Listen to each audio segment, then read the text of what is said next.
BNP ক্ষমতায় যেতে চায় নিজেদের জন্য নয়, সমাজ ও রাষ্ট্রের পরিবর্তনের জন্য।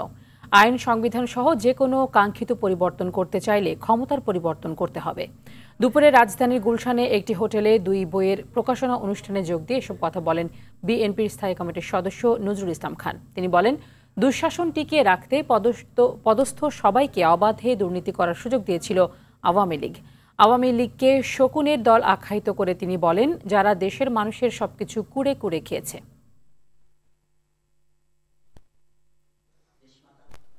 ক্ষমতার পরিবর্তন ছাড়া আপনি আর কোনো পরিবর্তন করতে পারবেন না। রাষ্ট্র এবং সমাজের পরিবর্তন এমনিতেই হয় না, এর জন্য ব্যবস্থার পরিবর্তন করতে হয়, এর জন্য আইন পরিবর্তন করতে হয়, এর জন্য প্রয়োজনীয় সংবিধান পরিবর্তন করতে হয়।